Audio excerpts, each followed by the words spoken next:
Hola, anem a fer un experiment amb una taronja. Agafem la taronja i li tallem la part superior i la inferior.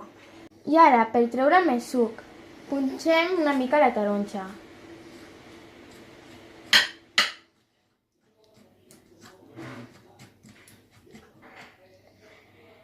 Agreguem bicarbonat de sodi i unes gotes de colorant.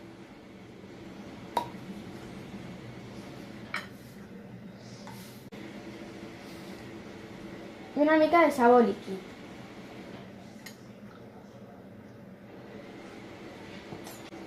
I suc de llimona. I ara veurem com reacciona. La llimona té àcid cítric i quan aquest àcid es barreja amb bicarbonat de sodi, els dos reaccionen per a formar diòxid de carboni i produeix aquesta explosió de bombolles.